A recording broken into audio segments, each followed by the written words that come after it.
할렐루야. 이 자리에 오신 모든 분들 한 분 한 분을 진심으로 축복하고 환영합니다. 우리 성도님들은 사시면서 간절했던 적이 있으십니까? 이 간절한 마음 때문에 내 마음을 가득 온통 채워가지고 이 일이 꼭 이루어졌으면 하는 바람을 했던 적이 있으셨을 겁니다. 저도 예전에 간절했던 경우들이 많이 있었는데요. 한 번은 제가 이제 이 신학대학원 목회자가 되기 위해서 준비를 하고 있었던 때였습니다. 근데 사실 제가 이 신학대학원을 좀 천천히 준비하려고 했어요. 왜냐하면 제가 오랫동안 찬양사역을 해왔거든요. 그리고 이 찬양사역을 또 이제 다니면서 신학은 조금 더 뒤에 해야 되겠다라고 생각을 했는데, 그때 한 여인을 만났습니다.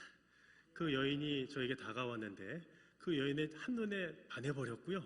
그리고 그 여인과 빨리 결혼해서 목회자가 되겠다는 마음을 하나님이 주셨는데, 바로 그 여인이 바로 저의 현재의 집사람입니다. 그리고 나서 그 기간 동안 신대원 때까지 한 6개월에서 8개월 정도 되는 짧은 시간이었어요. 신학대학원 공부를 하기 위해서 성경도 이 통째로 외워야 되는 상황입니다. 이 장절을 다 외워야 돼요. 어디에 무슨 말씀이 있고. 근데 그 공부를 하기 위해서 많이들 열심히 노력을 하는데, 많은 우리 심지어 유수의 유명한 대학을 다니셨던 분들도 최소 2수, 3수를 하는 게 보통 신대원 시험이었어요, 당시. 그래서 제 마음이 어땠을까요? 너무나도 간절했어요. 하나님, 제가 붙어야지, 사역해야 됩니다인데 그때는 또 빨리 결혼합니다라는 거예요. 제가 이 두 가지, 참 어떻게 보면 하나님께서 봤을 때는 불손해 보이기도 하지만 이 두 가지 간절함 때문에 제가 기도를 많이 했던 것 같습니다. 그런데 시험날이 다가오자 제 마음이 막 떨리기 시작했습니다. 그리고 제 간절함은 더욱더 배가 되고 증폭이 되었다라는 거예요. 그래서 이제 시험을 치르게 됐어요. 간절함 가운데 기도했습니다. 하나님, 제발 좀 붙여주십시오. 제발 좀 이 시험에 떨어지면 안 됩니다 라고 했어요. 그리고 나서 시험의 결과가 나왔는데, 그 시험이 붙었을까요? 떨어졌을까요? 바로 정 궁금하시면 나가실 때 저에게 물어보시길 바랍니다. 제가 바로는 말씀 안 드리겠습니다. 이처럼 사람들에게는 간절할 때가 있다라는 거예요. 내 자녀가 이 대학 입시를 보게 되는데 좀 요번에 붙어야 됩니다. 벌써부터 이 내신이 참 어려워져서 요번에 수능이 잘 돼야 되는데 참 어렵습니다. 그리고 또 좋은 직장으로 가야 됩니다. 우리 자녀가 좋은 직장 가야 되는데 좀 이 직장 생활할 수 있도록 도와주세요라고 간절히 기도하는 어르신들이 많이 계십니다. 이 어른들뿐만이 아니라 아이들도 그래요. 내가 정말 좋은 또 학교로 가기 위해서 기도하는 아이들도, 학생들도 많다라는 겁니다. 저희 목회자들에게 있어서 간절함은 뭘까요? 심무하고 있는 이 교회와 성도들의 삶이 신앙적으로 잘 세워지기를 바랍니다라고 간절히 날마다 기도한다라는 거예요. 이처럼 사람에게는 간절함이 있는데, 이 간절은 이 한자어로 보면 아시겠지만 정성간자에다가 온통절자, 모두 절자를 쓰고 있어요. 온통 내 모든 것이 정성으로 가득 차 있다라는 것이에요. 그게 간절하다라는 말의 뜻입니다. 이 남아프리카 공화국의 전 대통령이었던 이 넬슨 만델라 대통령이 이러한 말을 했습니다. 간절함은 영혼을 흔들고 불가능을 뛰어넘게 하는 가장 큰 힘이다라는 거예요.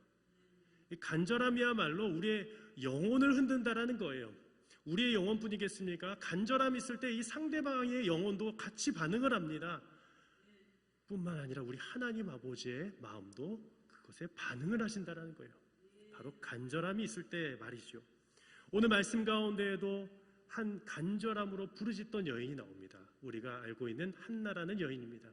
이 한나의 이름 뜻은 은총이라는 뜻이에요.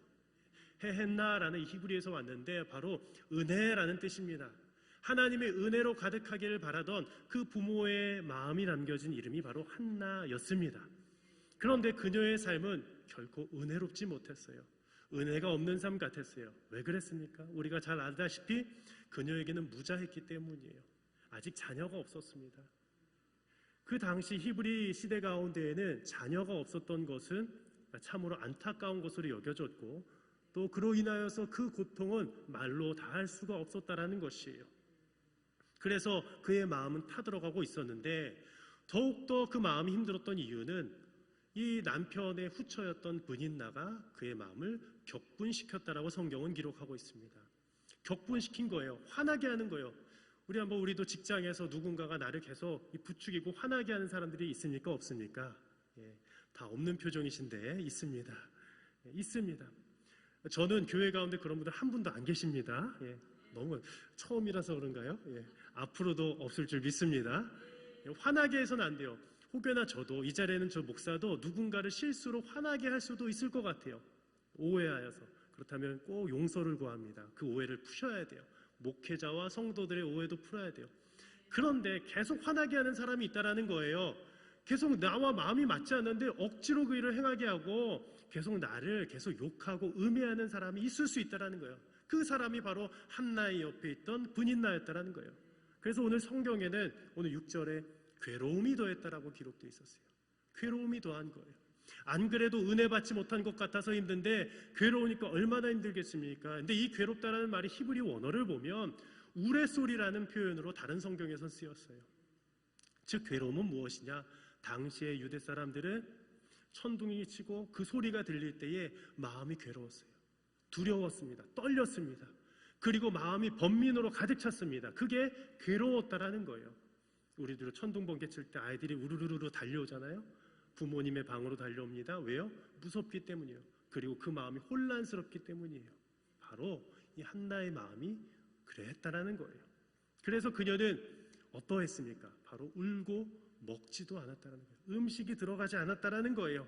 인생에 있어서 가장 어려운 시기를 보냈습니다. 그래서 그녀에게는 이 문제를 해결하기 위해서 바로 어떤 해결책이 필요했는데 그것이 바로 간절함의 기도였다라는 것이에요. 오늘 10절의 말씀이었는데요. 우리 함께 10절의 말씀을 다 같이 화면을 보고 읽도록 하겠습니다. 시작. 한나가 마음이 괴로워서 여호와께 기도하고 통곡하며. 바로 한나가 마음이 괴로워서 아까도 말씀드렸지 우레소리처럼 마음이 혼돈스러운데 그때에 어떻게 했다고요? 두 가지입니다. 여호와께 기도하고 통곡했다라는 거예요. 바로 어떤 기도냐? 그냥 단순한 기도가 아니라 통곡의 기도였다라는 겁니다. 우리가 조용한 기도도 있을 수 있어요. 저도 묵상의 기도를 많이 하는 편입니다. 새벽에 자리에 가서 너무 크게 안 하려고 합니다. 때로는요. 왜? 제 기도 소리가 또 누군가에게 방해가 될 수도 있을 것 같아서. 그렇다고 여러분들 새벽에 와서 크게 기도하는 분들 뭐라고 하는 거 아닙니다. 부르주십시오. 예, 괜찮습니다. 그런데 오늘 이 한나는요 가만히 있을 수가 없었어요. 통곡했습니다. 엉엉 울었다는 거예요. 울음의 기도를 터뜨렸다라는 거예요. 그것이 바로 오늘 이 10절에 나온 거예요. 기도하고 통곡하며. 저희 목회자로서 가장 많이 방문하는 곳은요 어디일까요? 결혼식장일까요? 아니면 장례식장일까요? 예, 아니면 돌잔치일까요? 예. 저는 한 번에 하루에 참 저희 목회자들의 삶이요 참 요동치는 삶, 수많은 이 인생의 격동기를 다 거치게 됩니다. 한 번은 오전에 이 돌잔치에 제가 말씀을 전하러 갔어요. 그 돌잔치에 기쁘게 잘 말씀을 전하고 밥을 먹었어요. 그리고 결혼식에 갔습니다. 그 아이의 결혼식이 아니에요. 딴 가정의 결혼식입니다. 벌써 이렇게 하루 만에 클리가 없죠. 그런데 그 결혼식을 갔다가 또 저녁엔 어딜 갔느냐? 장례가 또 갑자기 또 장례식장에 간 거예요. 야, 하루 만에 목회자가 이렇게 전생애적으로 돌잔치 갔다가 결혼식장 갔다가 장례식장 가면서 저희가 뭘 느끼겠어요? 와, 야, 인생이 이렇게 변천해서 이 순식간에 흐를 수밖에 없는 게 바로 우리들의 인생이구나라는 걸 늘 깨달아요. 그런데 이 장례식장 갈 때 마음이 가장 우리가 숙연해집니다. 저희들은 목회자들은 이 유가족들과 함께 그 입관실에 함께 동행하여 들어가게 되는데요. 대부분 아마 우리도 부교육자분들이 들어가실 거예요. 근데 그때마다 입관실에서 통곡의 기도가 나오는 거예요. 저도 기억이 납니다. 너무 오열을 해가지고 주저앉아 버린 그 유가족들이 기억이 나요. 아직 가면 안 되는데 어머니 좀 지금 가면 안 되잖아요 하면서 오열하는 그 따님의 기도가 아직도 생각이 납니다. 그래도 그분을 부축을 해드리고 일어나서 이제는 천국 가셨어요. 너무 울지만은 마세요라고 이렇게 위로의 한 말씀을 드리긴 하지만 그것이 얼마나 큰 위로가 될지는 모르겠어요. 하지만 계속 또 그 가정을 위해서 기도하는 것이죠.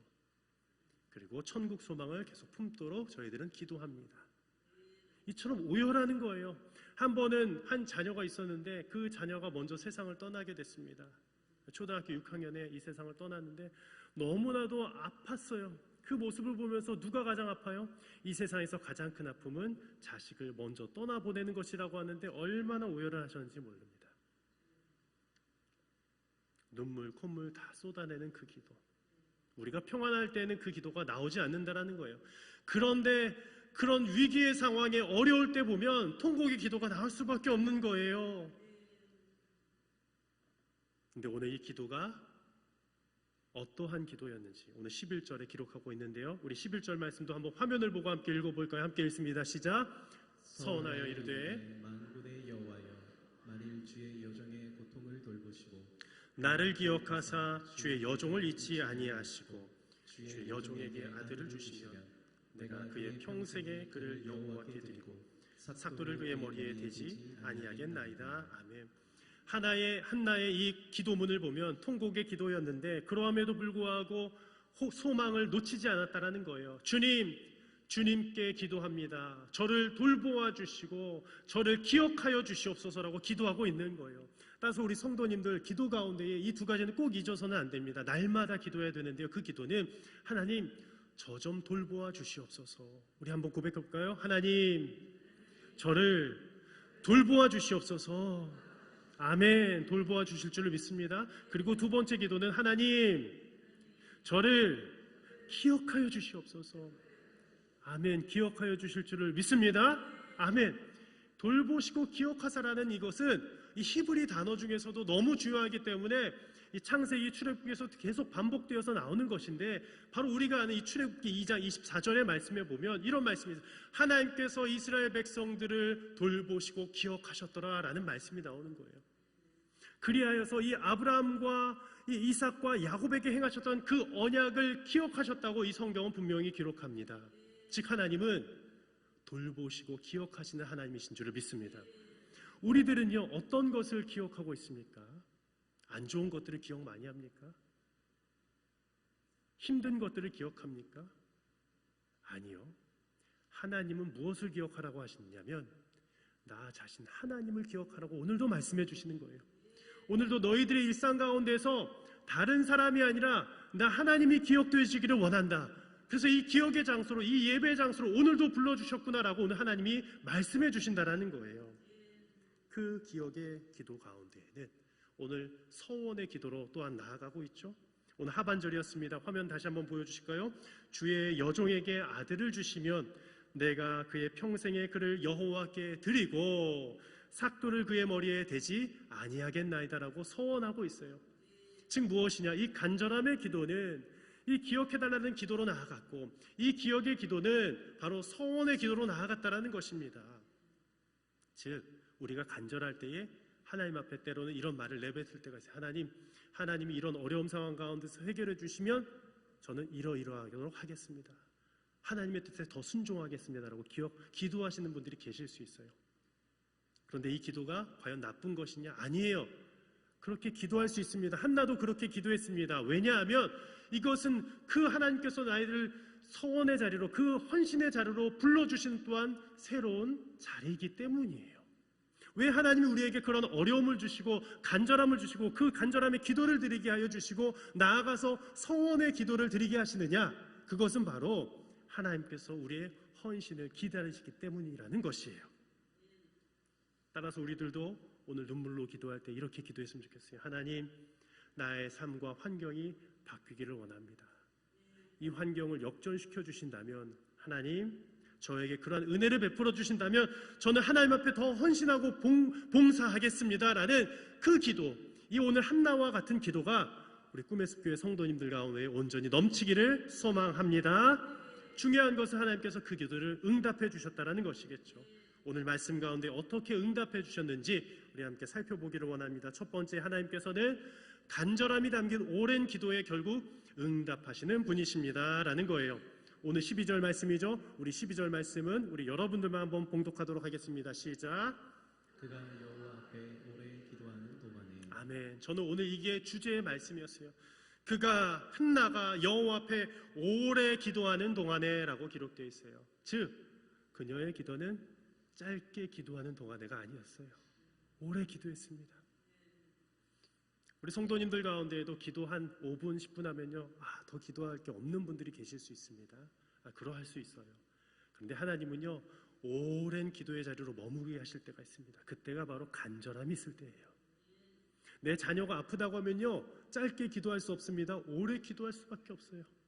눈물로 기도할 수밖에 없습니다. 왜냐하면 나의 심정이, 나의 삶이, 나의 모든 부분이 그 일에 집중되어 있기 때문이에요.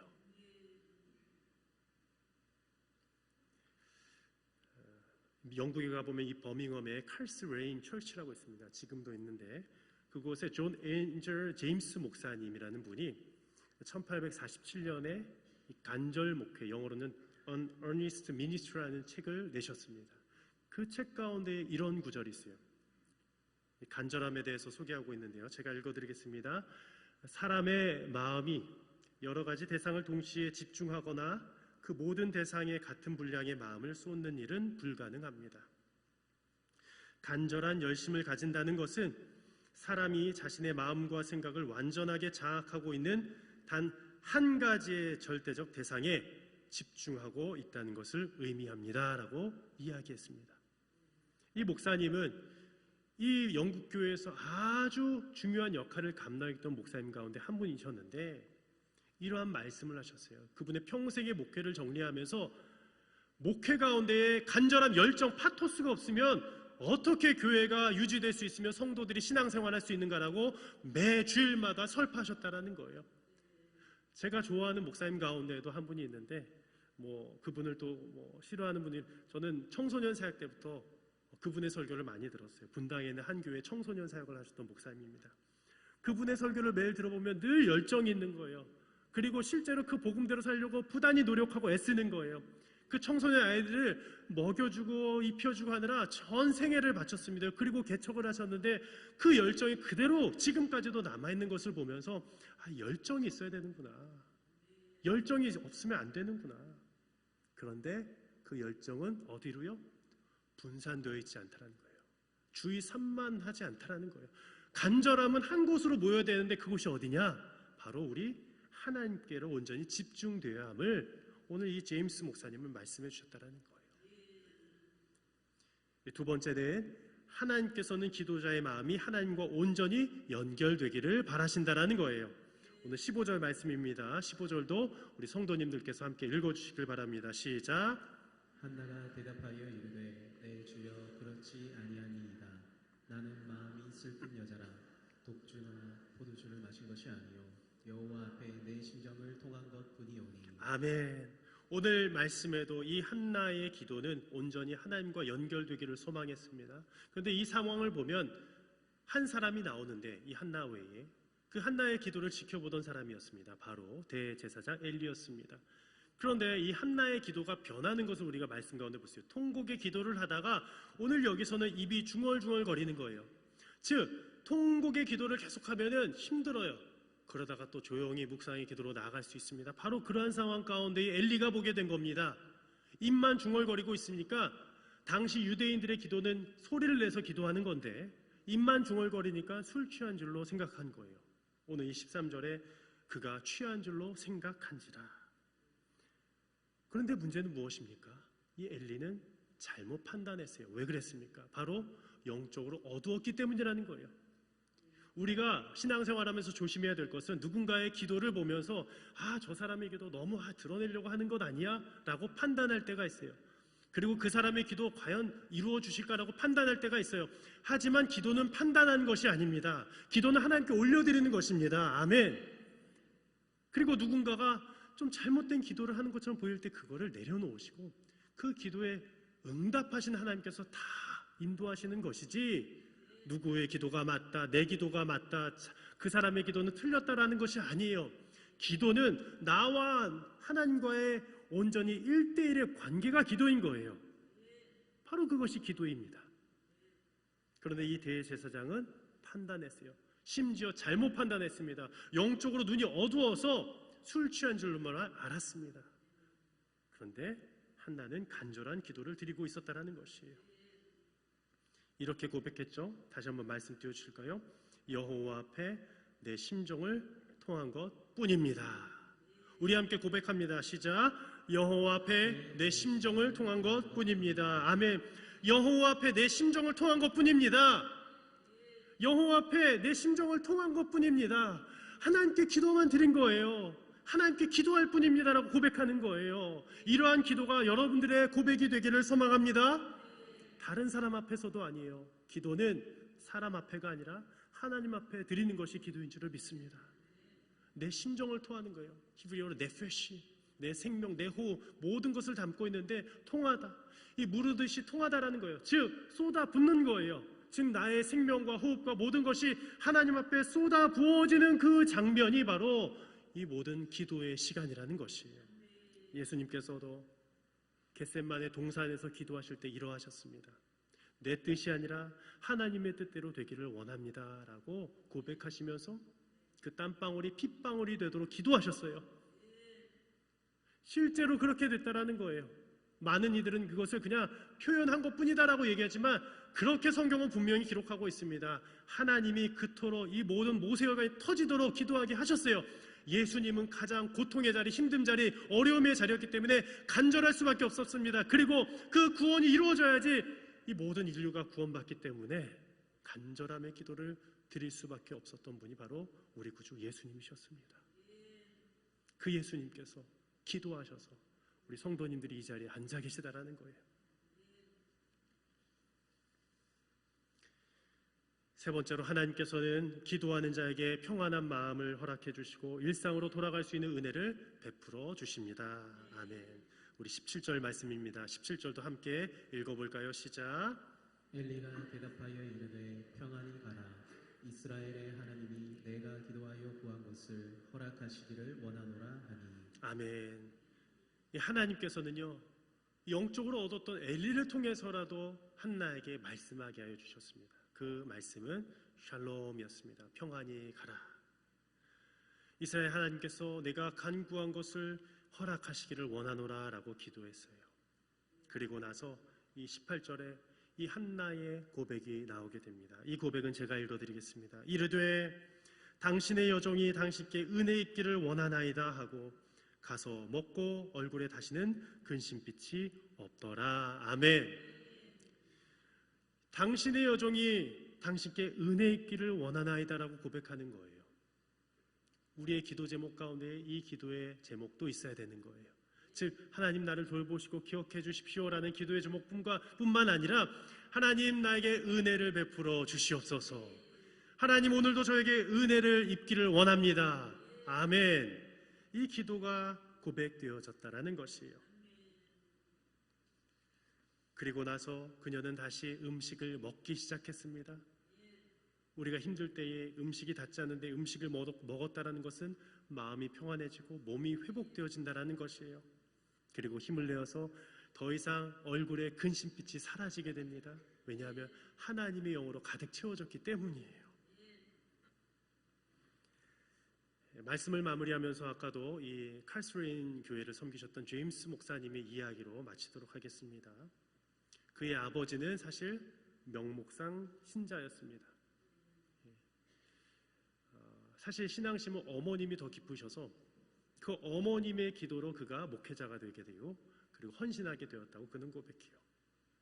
사실 그가 처음 이 칼스레인 교회를 맡았을 때 1805년도에 한 7년간은 목회가 너무 어려운 거예요. 예배당은 있는데 성도들이 한 명도 없는 겁니다. 거의 오질 않는 거예요. 너무 적은 거예요. 텅텅 비어 있는 거예요. 그래서 교회를 그만두고자 수어 번 다짐을 했다고 합니다. 포기하고 싶고 또 포기하고 싶었습니다. 그런데 그때에 하나님이 간절함의 기도를 회복시켜 주셨어요. 그래서 그 가운데에 놀라운 역사를 베풀으셔서 점점 성도들이 오더니 어느 날에는 1800명이나 되는 수많은 사람들이 와서 함께 예배를 드리고 있는 거예요. 그런데 그것도 모자라서 주일 예배를 한 번 드릴 수가 없어서 1부, 2부, 3부, 4부 계속 드리기 시작한 겁니다. 그 버미먼 지역에 모든 수많은 주님을 믿지 않는 영혼들이 계속 오기 시작하는 거예요. 그 간절한 기도에 하나님께서 응답하신 건 아니겠습니까? 그리고 그는 마지막 그 유언처럼 그 마지막 호흡이 닿는 그때에 이렇게 고백했다라고 합니다. 제가 읽겠습니다. 기도할 때에 가장 진지하고 그리고 경외함의 마음과 헌신된 자세가 필요합니다. 그러나 무엇보다 간절함이 있어야 합니다. 즉 이 생명의 말씀 듣기를 기다리는 자들의 구원을 바라는 마음에 간절함이 있어야 되라는 거예요. 오늘 이 자리 가운데에 이 메시지를 주신 것이에요. 저도 말씀 전하면서 오늘 이 목회의 초반이기 때문에 간절함이 있는 게 아니라 마지막 호흡이 다하는 그날까지 하나님을 향한, 구원을 향한 이 복음을 전하는 데에 간절함이 식지 않기를 소망합니다. 그리고 이 자리에 계신 모든 성도님들도 오늘 와서 그냥 나 혼자만 은혜 받고 가는 것이 아니라 아직도 내 주변에 나의 부모님과 나의 자녀들과 나의 이웃이 주님을 모르는데, 아직도 저 천국이 아니라 지옥길로 가는 것을 모르는데, 요즘 교회에서 천국 지옥 얘기 안 하잖아요. 분명히 있는데 안 하잖아요. 왜 안 합니까? 믿지 않아서 아니겠습니까? 하지만 분명히 말씀해 주셨어요. 저 천국이 있다.